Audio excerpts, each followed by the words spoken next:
One small central South Pacific swell to go. I'm Mark Sponsler, and welcome to the Stormsurf Video Surf Forecast for the week starting Sunday, July 21st.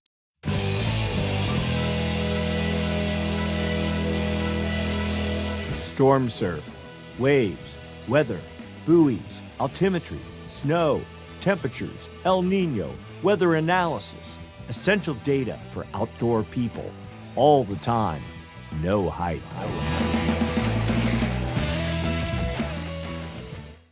If you like the video, give us a thumbs up. If you have a question or comment, write it up down below. We'd be happy to answer.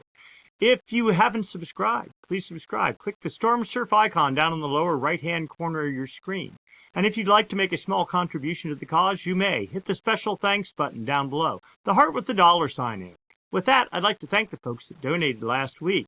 Evolution Moto, Elliot Harris. These are our two longtime contributors almost every week. Amazing consistency, folks. I really appreciate it. And then two new contributors, the Board Club and Camelo Buscemi. Thank you so much for your donation. And with that, let's get to work. We're going to do something a little different. We're going to start by looking at significant wave heights, not just for the South Pacific, but for the whole planet, just to get a sense of kind of, well, if it didn't happen in the Pacific, is it happening anywhere else? Now, looking at the Pacific right here, we see 24-foot seas in a couple of locations, but this system is falling south. This one targeting Patagonia and Chile maybe, but that's about it. But then we go look at the South South Atlantic, absolutely nothing going on there. And then the South Indian Ocean, yes, a gale again with 20, 22, 24, maybe 26 or 28-foot seas targeting Tasmania. But all in all, a pretty quiet pattern globally. Interesting. But before we start looking ahead, let's take a look at current conditions in the immediate local area. We're going to start in Northern California, Santa Cruz area, Point Sur buoy number 157. We're looking at all the energy that's hitting this buoy all the way up from 33.3 second period, super long period energy, which there is none, all the way down to 5 second period, just pure wind chop. We see a bump of something in the 13 to 14 second period range. This is swell energy from the last, or I should say the previous, Central South Pacific gale that actually made some pretty decent surf the bulk of the entire work week and even had rideable waves into today, bare minimum though. And then the wind swell really starting to kick up in the 8 to 9 second period range. Doing some fancy math, we can pull out the pure swell here. Primary swell, 5.9 feet at 7.8 seconds from 321 degrees. That's northwest swell. Theoretically, 4.5 feet. Yeah, chest high. That's probably about what it is. And then the secondary swell, 1.5 feet at 14.4 seconds from 195 degrees. That's that southern hemi swell. That's surf at 2 feet. In Northern California, that's it was, 5 to waist high or something like that this morning, but not too remarkable. Then we do the same thing. We go to Southern California, the Point Loma South buoy 191 there off of San Diego. Same profile going on. A little bit of energy here at 14 seconds. You almost see 0.2 of a foot at 22 seconds.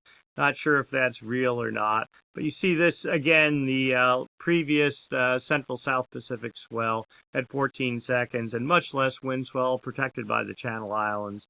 If we do the math, primary swell 1.8 feet at 14.3 seconds from 186 degrees. That's 2.5 feet. Actually, this morning, there were some bigger waves at select top swell magnifying breaks in central Southern California.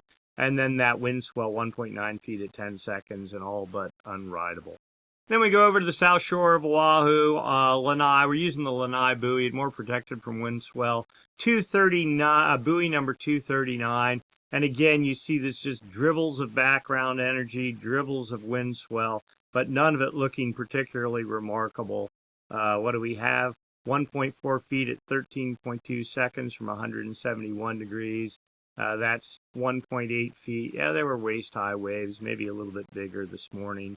And secondary swell, 1.4 feet at 9.9 seconds, also from 175 degrees and 1.4 foot, so basically not even rideable. So all in all, a pretty quiet pattern is setting up for the immediate California and Hawaii area, at least as of right now.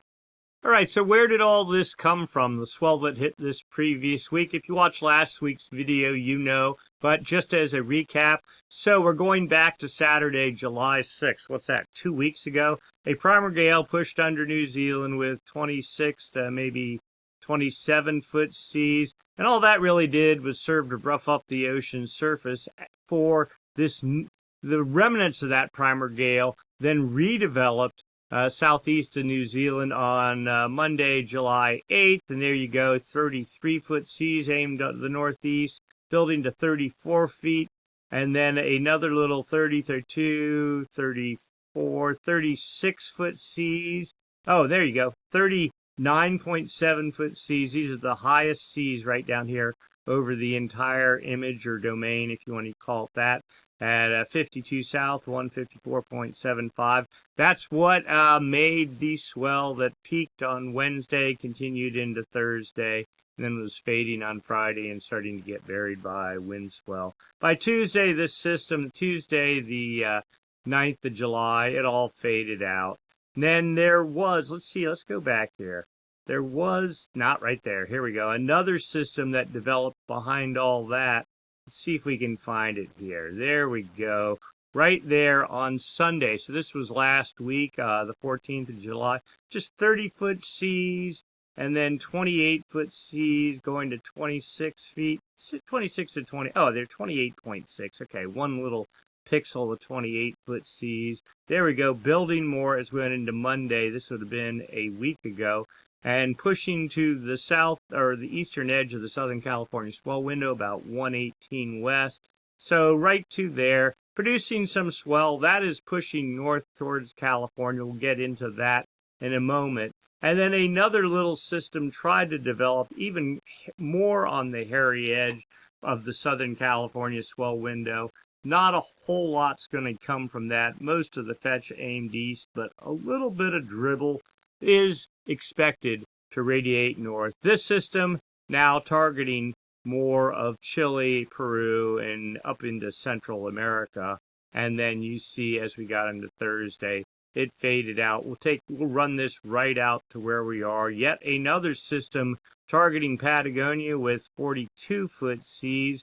This was as of yesterday. And then here we are, Sunday, 18Z run of the model. Notice this gale falling south. This system just targeting Patagonia. Sure, sideband swell up into Chile and Peru, but pretty much a quiet pattern.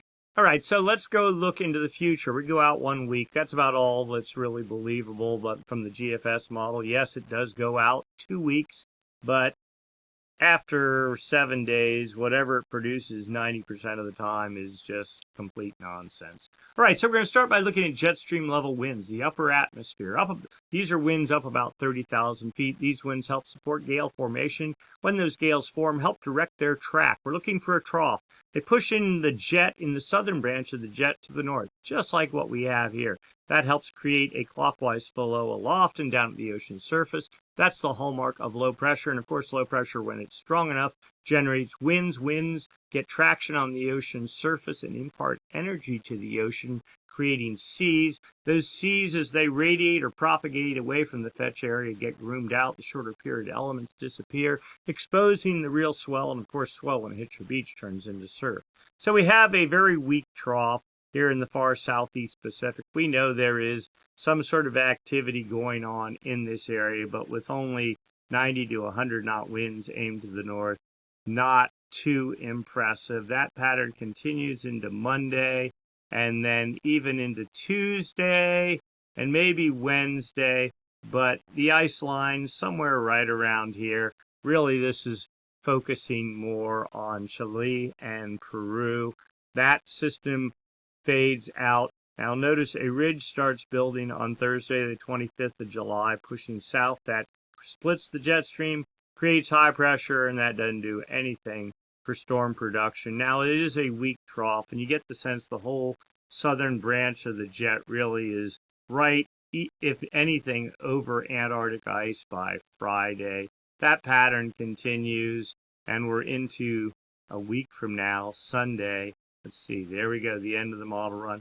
And notice the northern branch of the jet is dominant, but that doesn't do really anything for gale production. The southern branch all but gone. So a very calm pattern is setting up for the South Pacific, at least in the upper reaches of the atmosphere. Let's go take a look down at the surface. Here we are, surface level pressure, surface level winds. We do have a bit of a gale here, but it's producing winds aimed southwest back at Antarctica or New Zealand. New Zealand will probably be the biggest beneficiary from this, but nothing aimed to the northeast. We know there's a trough here, but you see 20, 25 knot winds. That's not going to create enough period to survive for a swell pushing north to survive the 5,000+ nautical mile trip up into California. No swell expected from that. We'll just roll this out. Monday, here's another fetch of 30 to 35 knot winds. 35 knot winds, if they're decent enough, holding together long enough, will get you a 13-second period swell. That's really not enough to survive. You really want 15 or more seconds, and preferably 17 seconds. And that system, pretty much outside the California swell window, again targeting Chile and Peru. Now we see some sort of a cutoff low here on Thursday the 25th. Nothing coming from that. 30 knot winds here on Friday the 26th. Tahiti's up here, the Olympics.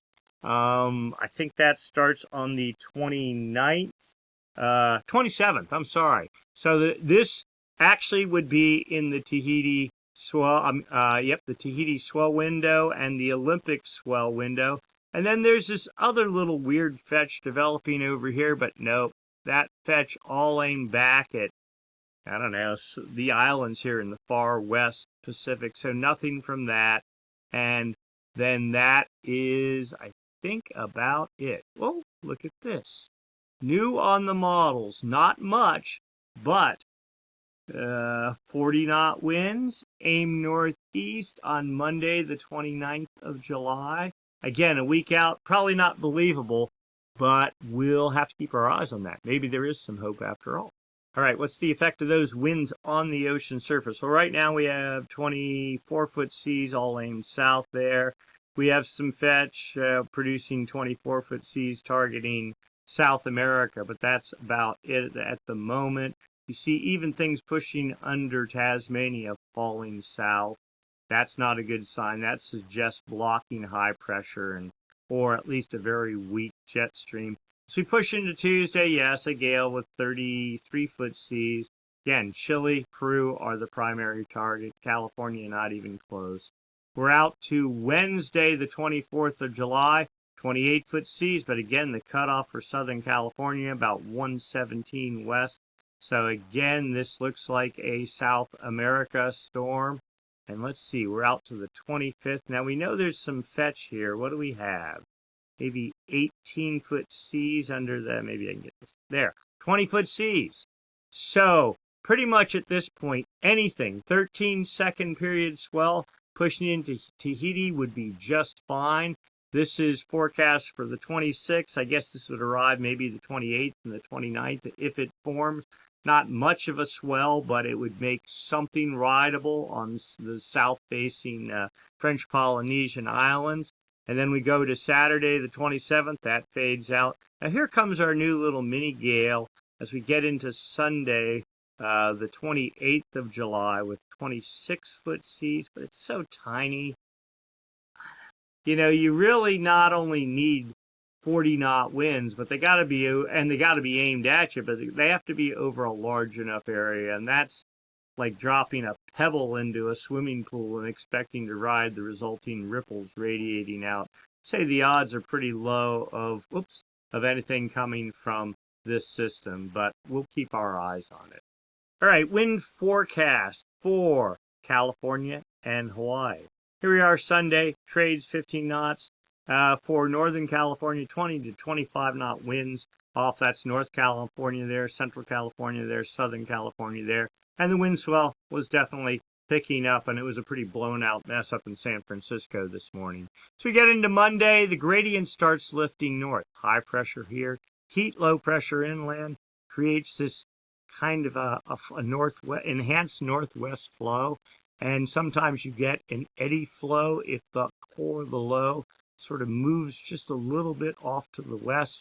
For Monday, it looks like northwest winds along the central California coast, but not as strong. The gradient really focusing on northern California with 30-knot winds. Trades for the Hawaiian Islands. We get into Tuesday, 35-knot north winds. Here's your eddy flow. You can even see the little barb pushing to the south. For central California, the whole way up to about Point Arena. Trades 15 knots for the Hawaiian Islands and growing in coverage, maybe making wind swell on east-facing shores. The gradient starts fading in California, 25-knot north winds, decreasing wind swell. South flow continues, and I think there's a heat advisory for at least up in Northern California into about Wednesday evening.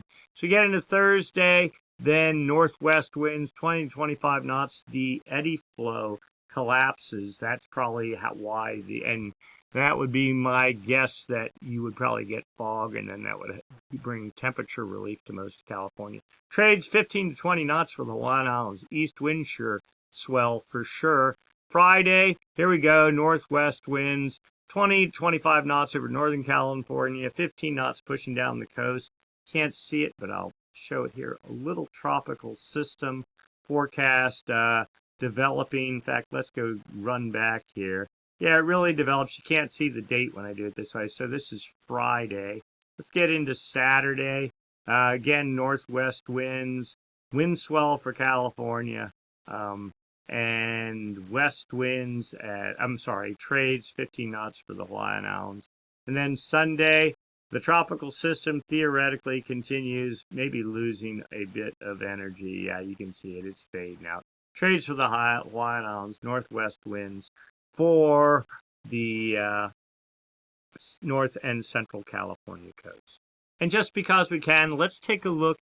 We've examined the South Pacific, but let's go look at just the sea height forecast for the South Atlantic and for the Indian Ocean. We're on Sunday. We get into Monday.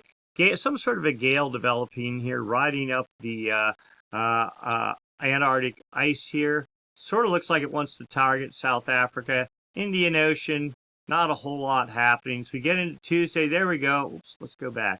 32-foot seas, a bit far away for South Africa, but maybe we'll see. There we go. Getting closer as we get into Wednesday. Again, 32-foot seas, and then really not a whole lot happening over in the Indian Ocean. Thursday, the system pushes right up to South Africa, so definitely looks like surf there. Again, Indian Ocean, not a whole lot happening. Friday, the system pushes due south of the Cape of Good Hope. We have a system finally forecast for the Indian Ocean. Looks like about 26-foot seas. So we get into Saturday, that fades. The system off South Africa starts pushing. In fact, you can see it trying to build into the Indian Ocean a week out from now. And there we go. Indian Ocean maybe starts waking up. Maybe the South Atlantic Ocean a little bit too, while the Pacific slumbers. This is pretty typical of this, perhaps a building La Nina pattern. We talk about it, and we'll get into this in a minute. The low pressure bias during El Nino sits right here on the equator, and the high pressure bias sits over in this region. And so that would support storm formation north and south of the where the low pressure bias is. But when you get into a La Nina pattern, the high pressure bias sets up over the Pacific. The low pressure bias sets up somewhere between Africa and the Indian Ocean. And so the focus for storm production becomes here, and high pressure dominates this area, and less activity happens in the Pacific. Now, we're not there yet. Right now, we're in a pretty much neutral situation. But as we get into maybe the next year, these are things to be looking for. All that said, let's take a look at the surf forecast. Couple of spot forecasts. Santa Cruz, waves in the 4.5-foot range on Monday. My guess is that's all wind swell. Slowly dropping down, maybe coming up again into the 3-foot range, and then dropping out from there. Let's go look at the 4 feet at 9 seconds. I mean, there is supposed to be that southern hemiswell coming in like Tuesday, Wednesday, but it's all buried in wind swell in this depiction. And you see pretty much just wind swell continuing for the entire week-long forecast. We go to Southern California, Dana Point, good representation. It's exposed. We see surf heights in the 2 to 2.5 foot range. My guess is that is Southern Hemiswell and then fading out. And that's into like the Tuesday, Wednesday time frame. Sure enough, here we go. 1.3 feet at 17 seconds on Tuesday, building to 1.5 feet at 16 seconds on Wednesday, and slowly dropping down from Thursday into Friday, and then pretty much gone. Now, unfortunately for Oahu, whatever swell or storm activity there was about a week and a half ago in the South Pacific was all pretty much east of the Oahu swell window, so we just see this background surf heights of 1.5 feet, kind of continuing on. Go down here and take a look at swell. It's all wind swell, 1.5 feet at 7 seconds, 1.2 at 10. Really nothing, no period greater than 11 seconds across the entire forecast window. That's too bad. And since we're getting into the Olympic window, let's go take a look at call it the South Shore of Tahiti. You know generally where I'm talking about. Surf heights in the 5 foot range on Monday. My guess is that's probably wind swell. But then we see a bump of surf in the 6 to 6.5 foot range. That's 6.5 feet on the face.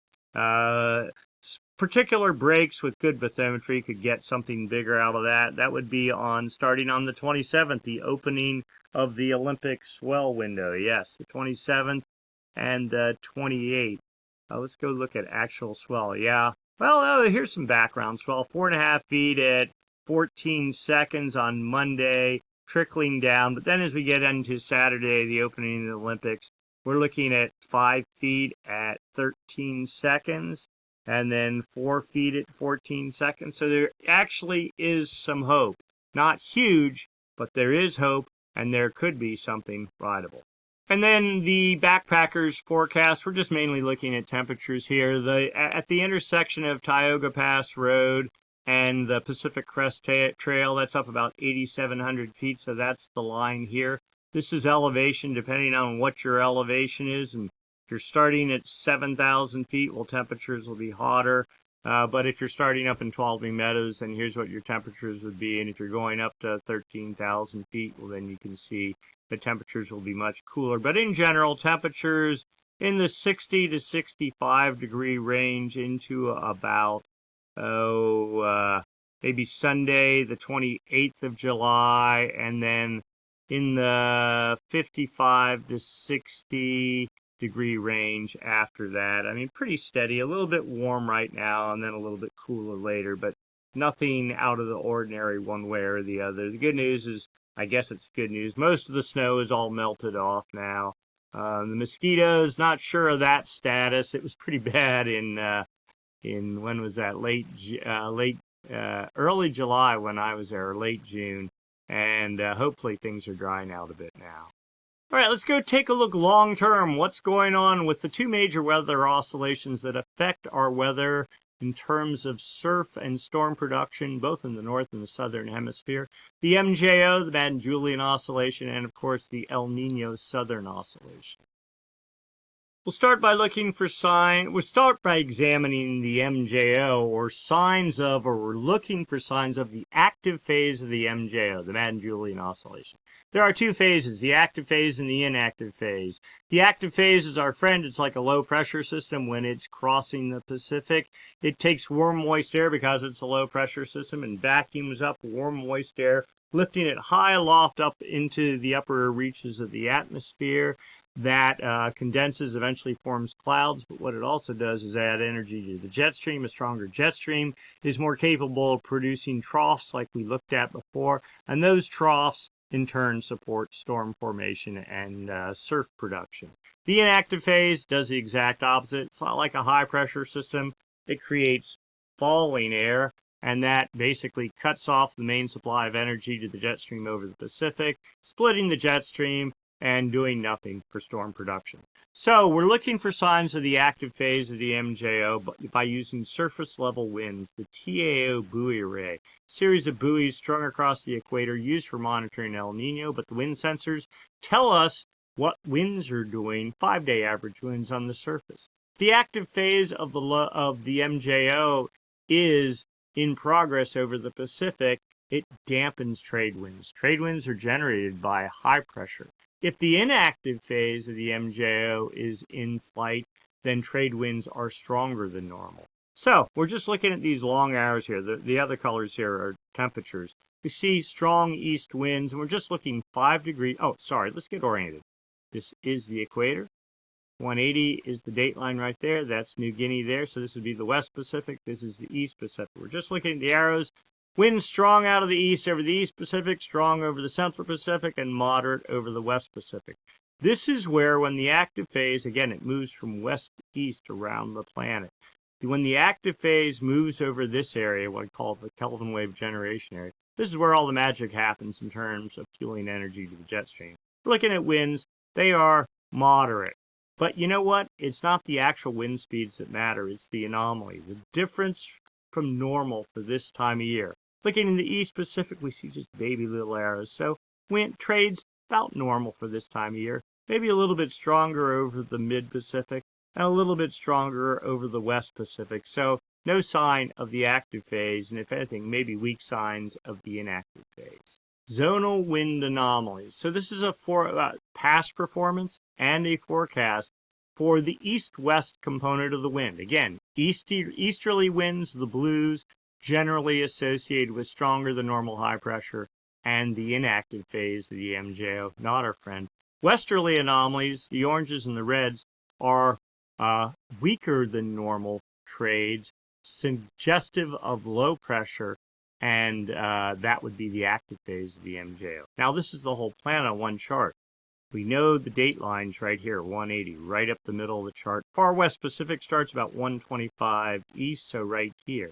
This is past performance, and just looking at this, you see lots of easterly anomalies and high pressure, a little bit of a push of the active phase here in maybe July, which created the storm, which created the surf that hit last week.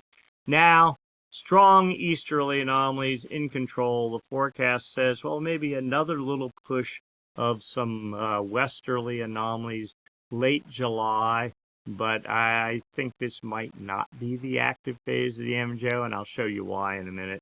And then followed by strong easterly anomalies. So pretty much inactive phase of the MJO forecast for the next 2 weeks, according to this chart. Let's dig deeper. Outgoing long wave radiation forecast. Just fancy words for cloud cover. If you have more clouds, sunlight can't reflect off the ocean's surface, so you get these negative anomalies. Less sunlight reflecting off the ocean's surface.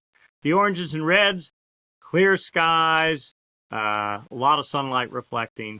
So the blues would be active phase, the reds would be inactive phase. And here is South America, Central America, New Guinea, the equator right there, date line right there. This suggests more cloud cover, active phase of the MJO, and this is a statistic model, over the West Pacific today. 5 days from now, it holding, 10 days it fading, and 2 weeks from now, 15 days out, a neutral pattern looking to go maybe inactive. The dynamic model showing basically the same thing. So theoretically, we're in some sort of a weak active phase of the MJO, at least in the upper levels of the atmosphere. But down at the surface, trade winds certainly didn't show that, the trade wind forecast. Phase diagrams for the same models, the statistic model and the dynamic model. Statistic model, so how do you read this? MJO moves from west to east around the planet. Active phase on one side of the planet, inactive phase on the other. They rotate around. These charts chart where the active phase is. Active phase moves from the Indian Ocean to the maritime continent. It would be like Bali, to the West Pacific, to the East Pacific, under the United States, across the Atlantic, over Africa, back to the Indian Ocean. The heavy dot right there is where the active phase is, so over the maritime continent. And this is one. There's 3 different forecast tracks. They all show it moving to the West Pacific. But if the track or anything is within the circle, it's so weak as to not even be noticeable or significant or meaningful. So not a whole lot of hope here. The dynamic model pretty much showing the same thing. Some sort of a track of the active phase moving to the West Pacific 2 weeks from now. But again, very weak. Another upper level model. This is not really outgoing long wave radiation, but it is kind of a forecast for that, or if not, potential for precipitation up at the jet stream level. So South America, Central America, New Guinea there, the equator right there, dateline right there. The area we're interested in is right here. This is each panel's 5 days, goes out 40 days. So greens, areas favorable for precipitation. Active phase of the MJO, going out 5, 10, 15 days, and then falling apart. And then you can see dry air, inactive phase of the MJO, moving over the Pacific, making its trek across. So it ends, what's that, August 5th? So that's what, a week and a half, 2 weeks from now.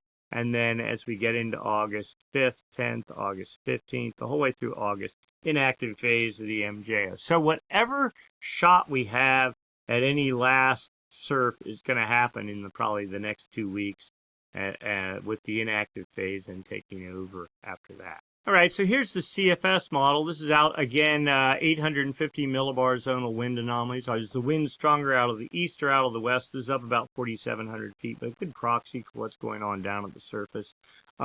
Past performance is here. The forecast is here. Now, this shows the MJO, solid contours, and all this. And the solid black contours, the active phase, the MJO, you see westerly anomalies there. The dotted contour, a very, very weak inactive phase. This was back in May.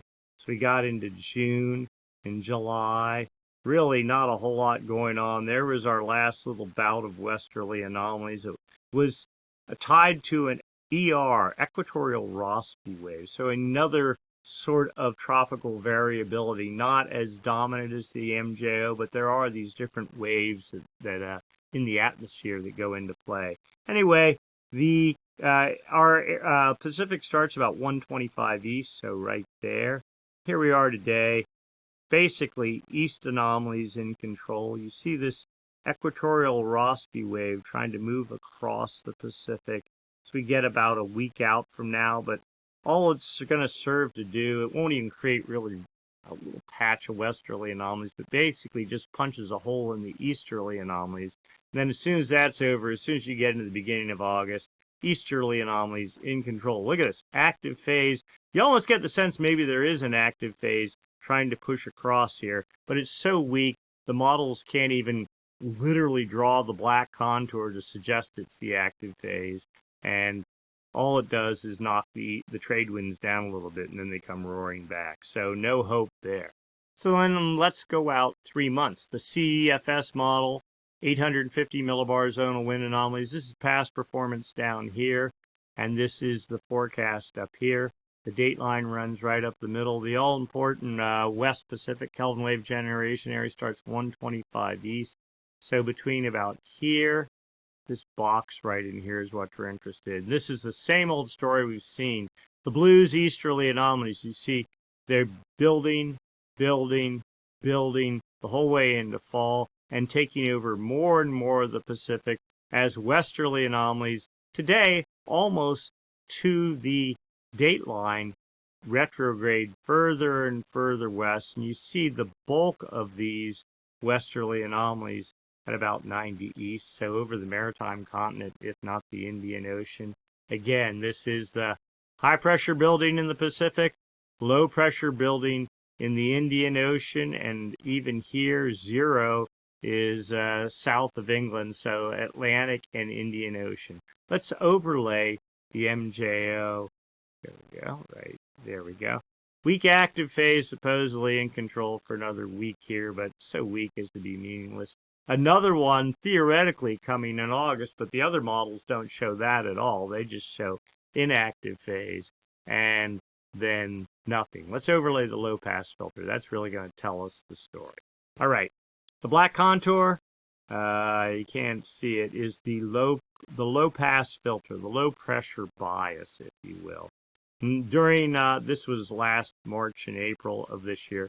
That is your El Nino signal, low pressure. You see it's already has moved over the Indian Ocean, the maritime continent. It's only forecast to build. This dotted contour is high pressure, the high pressure bias. It was manageable until about 4 days ago, and then you see it starting to build from here on out, from the basically centered right over the date line. No wonder the Easterly trades are supposed to forecast to building to 2 contours here too as we get into October. The coming of La Nina. None of this is a surprise, and this just kind of suggests that storms and swell production will have a harder time this year, certainly compared to last year, as La Nina takes over. So with that, let's go and start talking about the other major oscillation, not the MJO, but the ENSO, the El Nino Southern Oscillation. We're going to start by diving down in the ocean. We're going to look at the balance of water temperatures. During El Nino, warm temperatures typically pull up off of Ecuador, and when they do that, they create a lot of evaporation above that. That drags the jet stream further south over the U.S. continent, supposedly making more rainfall in winter months, and really sets up the Gulf of Alaska for storm production. So we'll start by looking at the 5-day temperature contour, or isotherms, if you will. This is the East Pacific here. This is the West Pacific here. This is data from the TAO buoy array, that series of buoys strung across the equator used for monitoring El Nino. You can see the anchor lines here, here, here on the buoys, and the X's are actual sensors down the anchor lines. Those sensors, along with a model, help you build a profile where the warm water in the Pacific Ocean is. Is it in the east or is it in the west? Just eyeballing this chart, it's pretty obvious what's going on. 30 degrees centigrade, that's warm water, and it's all the date lines there, and it's slowly inching its way off to the west, suggesting easterly trades are building, taking any warm water that develops here and just pushing it off to the west. The 29-degree isotherm, same deal. It was about 170. It's losing, I think it was even 168 last week. It's losing ground too, moving to 172. 28-degree isotherm, hanging around 160 for the moment, 160 west. And the 24-degree isotherm, about the way it was before. Notice, though, there's a big section of no sensor data here, so some of this is a little bit suspect. But it is not the actual temperatures matter, it's the anomalies, difference from normal for this time of year. And again, yes, we see piles of cold water at depth somewhere around 160 west, so just a little bit east of the date line. But it's showing here 1 to 2 degree anomalies in this area. But again, you have this giant hole right here with literally no data. My suspicion is this cold water is actually working its way up into here. The good news is we don't have to rely on this chart because we have another chart right here. That is, let's see if we can blow that up a little bit there. There you go. That is, not only uses the buoy data that we saw, but also uses satellite data to infer what's going on subsurface. This says it pretty well. Cold water moving to the surface, filling the whole area from 80 west out to about a point south of California, and even then some. And warm water sequestered to the West Pacific, all indicative of building or stronger than normal trades. Let's go look at the satellite data that supports this image. Sea level anomalies. This is the height of the sphere of the ocean. You have a satellite like the Jason 3 satellite. It does a polar orbit around the planet. It's just doing a circle, a donut, and the Earth rotates under it. And eventually, over a period of about a week, it gets the satellite out, the altimeter down, and checks the height of the ocean over the entire planet. Then you pull out what is wind waves, what is swell, and what is tides, and you get a sense of, is the sphere of the ocean higher or lower than normal? Why would that matter? Well, cold water at depth contracts. When it contracts, it displaces the water above it, creating a divot. So if you see negative anomalies, minus 10 centimeters, minus 5 centimeters, that means the ocean is 5 to 10 centimeters lower than normal. One can infer cold water is down in the ocean below it. Likewise, if you see positive anomalies, 5, 10, 15 centimeters, well, if you have warm water, it expands and it will displace the water above it up some. And then also, if you just have nuking trades, they will scoop out water from here and just start transporting it this way, piling it all up in this area. The picture is pretty clear here. Negative Chile, Peru, Ecuador, Central America, Hawaii, dateline there, the equator there, Galapagos right there. It's the area 5 degrees north and south of the equator that really matter. And all here you see negatives, which supports that previous image we saw that suggests colder water at depth and all warm water piled up in the West Pacific. Upper ocean heat anomalies for the past year. The trend is pretty obvious here. This is the West Pacific here. This is the East Pacific here. Reds and oranges, warmer than normal temperatures. Blues, colder than normal temperatures. Back in August. And this is the West Pacific. This is the East Pacific here. You can see Kelvin waves, warm water pushing across the Pacific, driven by active phase of the MJO, setting up our El Nino in December, January, February. And then at some point, all the warm water got tapped out. This was January 2024. And then you end up with cold water Kelvin waves pushing their way.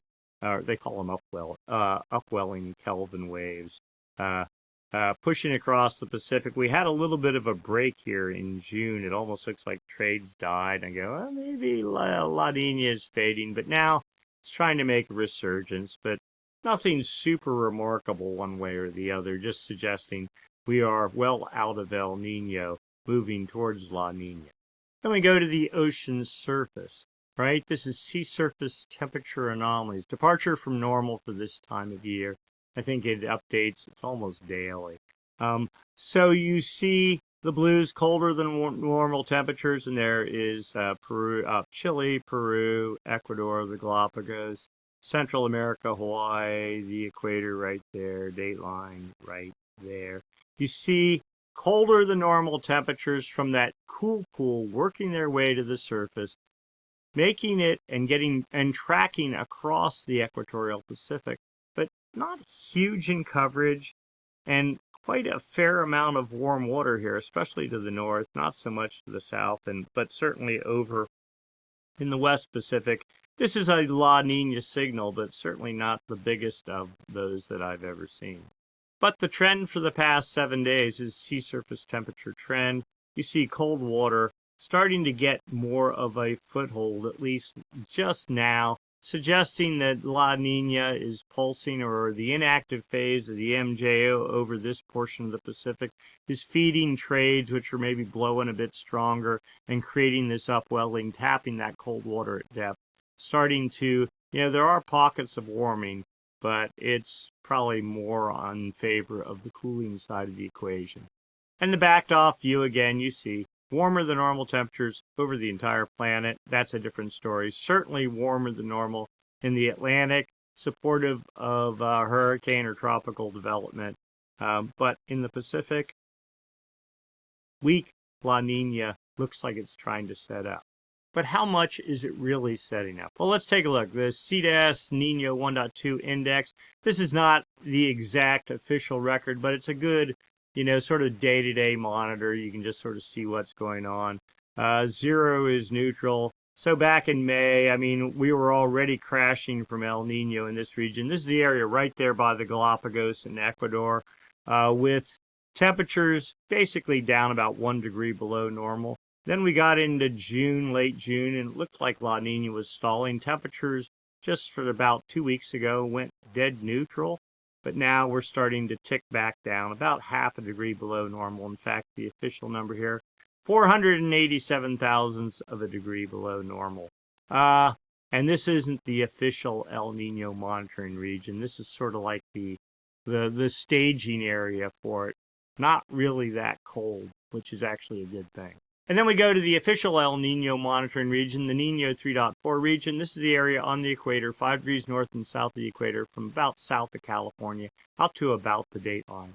Today, temperatures, now notice the scale's different here, 254 thousandths of a degree below normal, a quarter of a degree, and it's only been that way for 2 days, something like that. It's been basically dead neutral since May, I'll say 19th. When prior to that it was El Nino. So El Nino fading, dead neutral temperature-wise, starting to fall down, but you got to get down to half a degree below normal for 3 consecutive 3-month periods before you're really officially like firmly in La Nina territory. So this suggests for right now we are dead neutral. Not bad.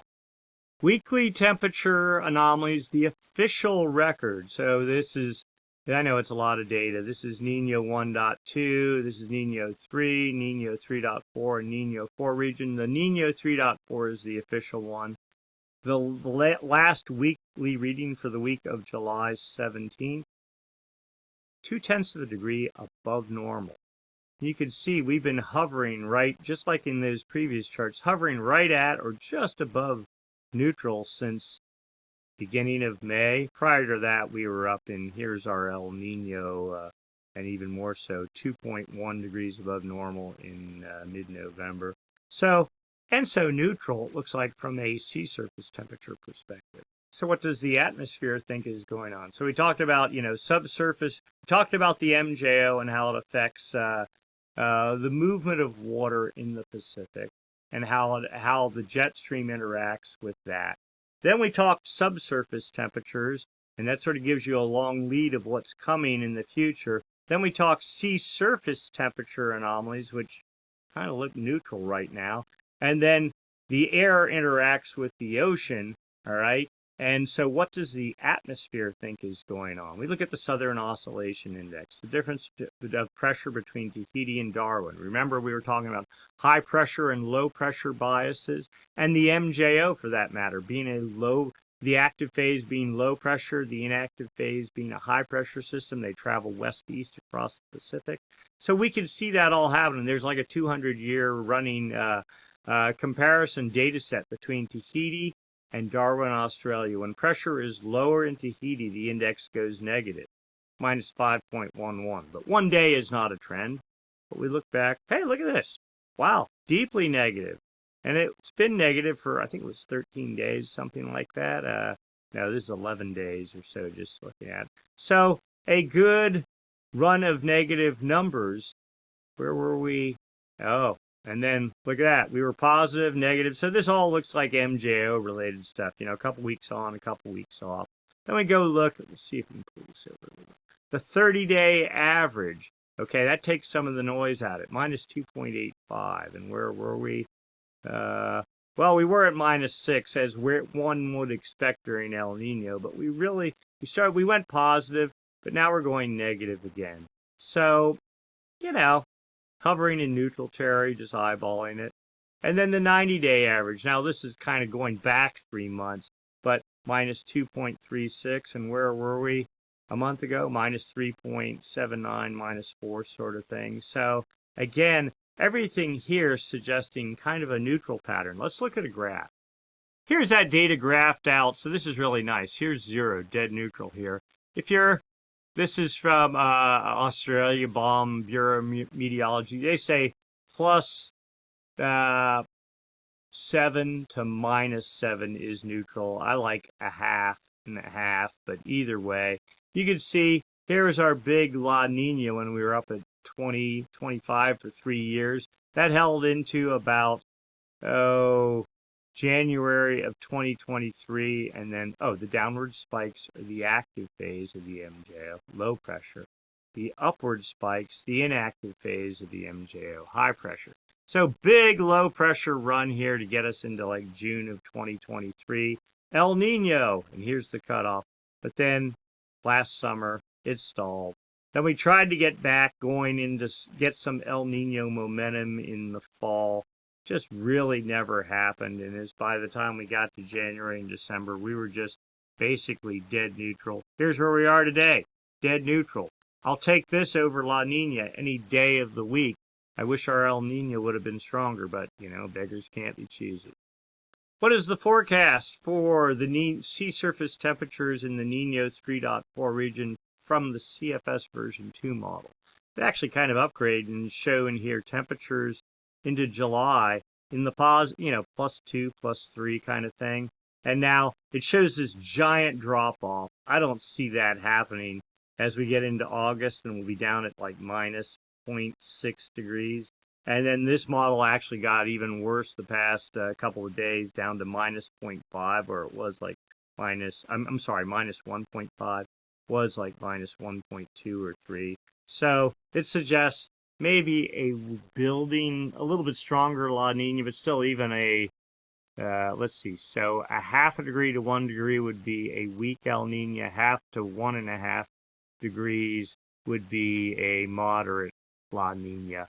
And this is the more extreme version. There's a moderated version of this model here, the PDF corrected version right here. It shows temperatures going to minus 1.2, and this model, I think last week, was only at 1.0, so it's dropped a little bit. But now, the consensus model is out. Let's go take a look at that.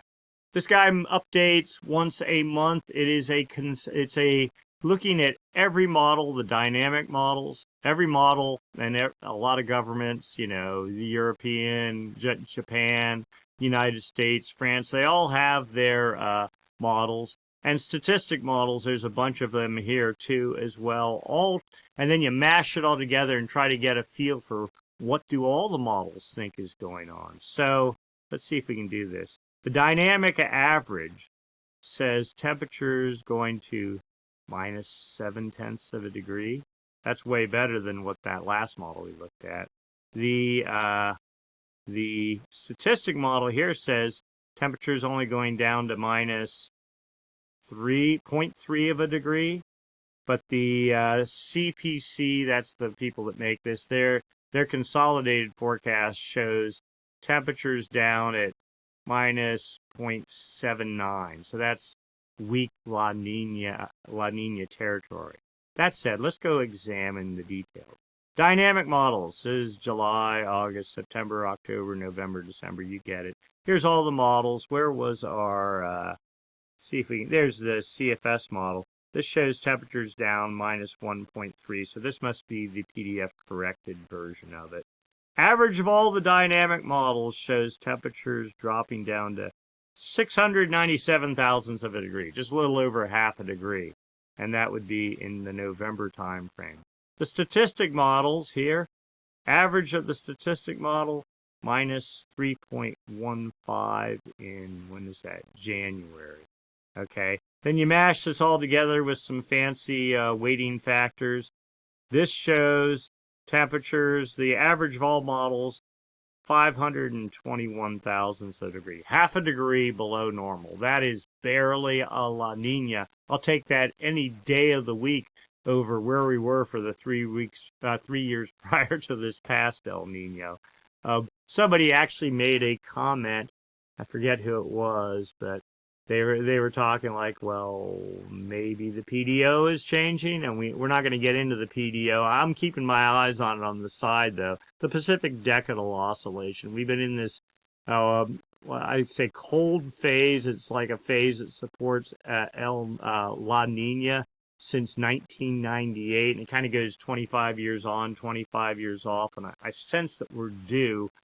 I'm wondering if this has anything to do with that or not. I mean, I'm not seeing any data in the PDO that says we're anywhere near changing, because the PDO is still firmly in the cold phase, but we're keeping our eye on it.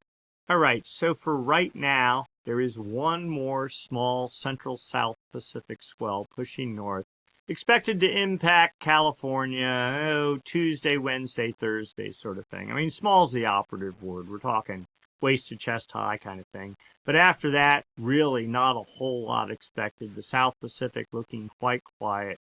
The good news is for Tahiti, at least for the moment there, it looks like there's 2 to 3 days worth of some swell in the Olympic swell window, so that would be good to be able to run the competition. I don't know exactly how many days they need to actually run it, but if they escape the drought and actually get anything, that would be a great thing. Good for the sport, good for our industry, and just it'd be fun to watch too. Looking beyond that, though, no clear signs after this that the Pacific's really going to wake up. I mean, it's not unusual once you get deep into July and August that things pretty much go to sleep. As we wait for fall to start, That said, it looks like we're moving towards La Nina, but the models are suggesting at best just a minimal weak La Nina. That'd be good. There's hangover El Nino energy supposedly in the atmosphere.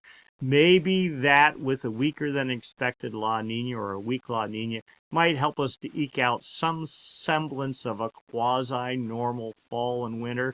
I'd say fall will probably be a late start, but once we get going, maybe surf, I'll say 75% of normal or something like that for surf potential as we get into December, January, February. Rainfall potential for California, I'm holding out, still optimistic. I'm guessing 85% of normal for this coming winter, but again, that's a wild guess, not based on anything but kind of watching this stuff for the past 30, 40 years type thing. So we'll have to see how that plays out, and it's way too early to know. But things are definitely quieting down. Get what the real strategy should be. If there's surf, go get it. Don't wait for, it's like, oh, there'll be a wave behind the one that I'm looking at right in front of me. Bird in the hand is the rule of thumb from here out, at least for the next year or two. So that's kind of it for this week. If you enjoyed the video, give us a thumbs up. If you haven't subscribed, please subscribe. Hit the Stormsurf icon down in the lower right-hand corner of your screen.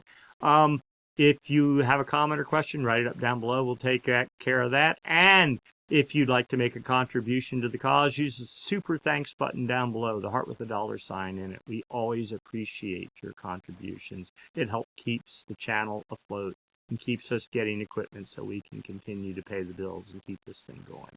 Other than that, we will do this again next week, same time, same channel. Thanks for watching.